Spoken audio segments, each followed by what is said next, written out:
बिस्मिल्लाहिर्रहमानिर्रहीम। अगर मर्द एक ऐसी औरत से हम बिस्तरी करे जो कि इसकी बीवी नहीं है तो ये जिना कहलाता है। जरूरी नहीं कि साथ सोने को ही जिना कहते हैं, बल्कि छूना भी जिना का एक हिस्सा है और किसी पराई औरत को देखना आंखों का जिना है। जिना को इस्लाम में एक बहुत बड़ा गुनाह शुमार किया गया है और इस्लाम ने ऐसा करने वालों की सजा दुनिया में ही रखी है और मरने के बाद अल्लाह इसकी सख्त सजा देंगे। जिना की सजा क्या है और इसके बारे में कुरान और हदीस में क्या अहकामात हैं और ऐसी कौन सी 3 औरतें हैं कि जिन पर जिना की सजा आयद नहीं होती, अगरचे इन पर जिना का जुर्म साबित भी हो जाए लेकिन इन पर शरई हद लागू नहीं होगी। हजरत मोहम्मद सल्लल्लाहु अलैहि वसल्लम ने फरमाया, मोमिन होते हुए तो कोई जिना कर ही नहीं सकता। अल्लाह ताला कुरान पाक में फरमाता है, और देखो जिना के करीब भी न जाओ, ये बेहयाई और बुरा रास्ता है। अगर जिना करने वाले शादीशुदा हों तो खुले मैदान में पत्थर मार मार कर मार डाला जाए और अगर कंवारे हों तो 100 कोड़े मारे जाएं। बहवाला बुखारी शरीफ। आजकल देखने में आया है कि इस गुनाह में बहुत से लोग शामिल हैं, खास करके इस बाजार में जहां औरतें और मर्द जाते हैं। किसी का हाथ किसी को लग रहा है, कहाँ लगता है कुछ मालूम नहीं होता, लड़का हो या लड़की, और फिर इस गुनाह को करने के बाद अपने दोस्तों को बड़ी शान से सुनाते हैं, बल्कि इनको भी ऐसा करने की राय देते हैं। अगर कोई अकेले लड़के या लड़की कोई गलत काम करता है तो इसका गुनाह इसके माँ बाप को भी मिलता है, क्योंकि उन्होंने इनकी जल्दी शादी नहीं की, जिसकी वजह से वो गलत काम करने लगे। और शादी की उम्र होने के बाद भी माँ बाप इनकी शादी ना करें तो अल्लाह नाराज हो जाता है और उनके घर की बरकत खत्म हो जाती है और उन माँ बाप से कयामत के दिन अल्लाह हिसाब मांगेगा। एक जगह अल्लाह ने कुरान पाक में फरमाया कि पाक दामन लड़कियां पाक दामन लड़कों के लिए हैं। इनका मतलब ये है कि अगर आप अच्छे हैं तो अल्लाह आपको भी अच्छी बीवी या शोहर देगा। जिना एक ऐसा अमल है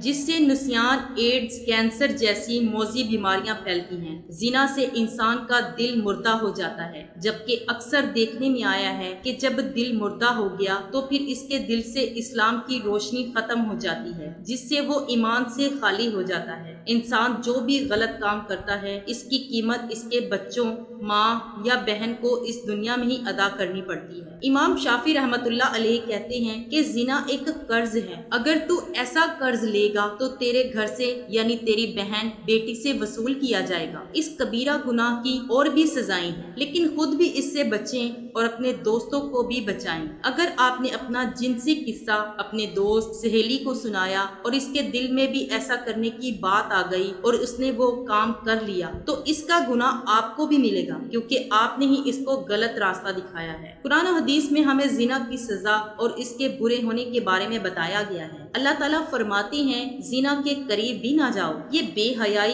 और बुरा रास्ता है। जानिया और जानी को कोड़े मारो, हर एक को एक दोनों में से 100 कोड़े। इस तरह नबी करीम सल्लल्लाहु अलैहि वसल्लम ने फरमाया, शादीशुदा मर्द और औरत जिना करें तो दोनों को संसार कर दो, ये अल्लाह की तरफ से सजा है। जानी ईमान की हालत में जिना नहीं करता, यानी जब वो जिना करता है तो ईमान से खाली हो जाता है। रसूल अकरम सल्लल्लाहु अलैहि वसल्लम से बड़े गुनाहों के बारे में पूछा गया तो आप सल्लल्लाहु अलैहि वसल्लम ने फरमाया, हमसाये की बीवी से गुनाह करना बड़े गुनाहों में से एक बड़ा गुनाह है। जिना करने वाला मुसलमान आकिल और बालिग हो, जिसने ये जुर्म अपने इख्तियार से किया हो और जुर्म के लिए इस पर कोई जबरदस्ती ना की गई हो। रसूल पाक सल्लल्लाहु अलैहि वसल्लम ने फरमाया, 3 किस्म के लोगों का कोई अमल नहीं लिखा जाता। 3 किस्म के लोगों का कोई अमल नहीं लिखा जाता, यानी 3 किस्म के ऐसे लोग हैं जिन्होंने अगर जिना किया भी हो तो इन पर दीन इस्लाम की रूह से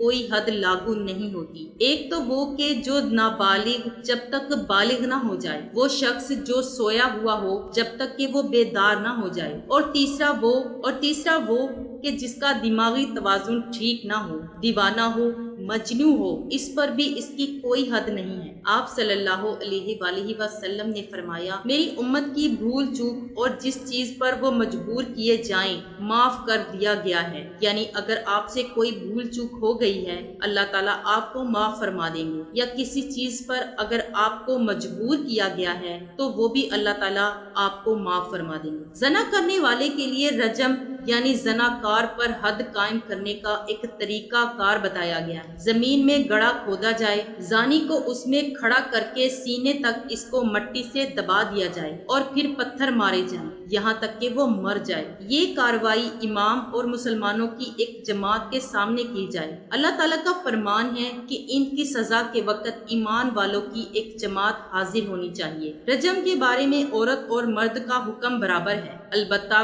عورت کے کپڑے باندھ دیے جائیں تاکہ وہ بے پردہ نہ ہو۔ اسلام عصمت و عفت کو سب سے بڑی قیمتی متاع قرار دیتا ہے، اس کی حفاظت کو ہر شے پر مقدم رکھتا ہے۔ چنانچہ زنا اسلامی معاشرے میں انتہائی گھناؤنا اور بدترین جرم ہے، اور اسلام تعزیرات میں اس جرم کی سخت ترین سزا مقرر ہے۔ اللہ تعالیٰ سورۃ بنی اسرائیل میں فرماتا ہے، اور زنا کے قریب مت جاؤ، بلا شبہ وہ بے حیائی ہے اور برا راستہ ہے۔ اس آیت کریمہ میں زنا سے اس طرح روکا گیا ہے کہ زنا نہ تو کرو بلکہ زنا کے قریب ہی نہ جاؤ، جس سے معلوم ہوتا ہے کہ زنا ایک بہت ہی بری چیز ہے۔ حضرت عبداللہ بن مسعود رضی اللہ عنہ فرماتے ہیں کہ میں نے رسول اکرم صلی اللہ علیہ وآلہ وسلم سے پوچھا کہ سب سے بڑا گناہ کون سا ہے؟ آپ صلی اللہ علیہ وآلہ وسلم نے فرمایا، سب سے بڑا گناہ یہ ہے کہ تم اللہ کے لیے شریک ٹھہراؤ حالانکہ اس نے تم کو پیدا کیا۔ میں نے پوچھا اس کے بعد کون سا بڑا گناہ ہے؟ فرمایا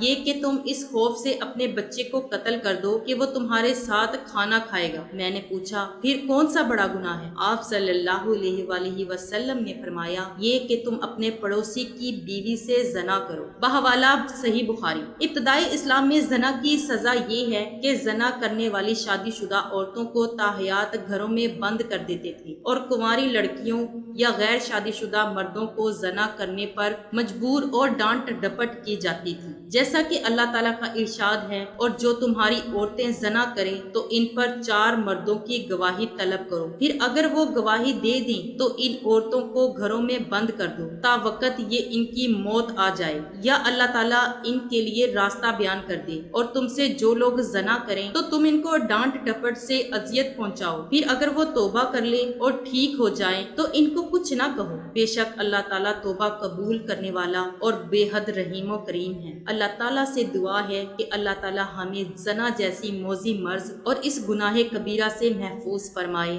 آمین۔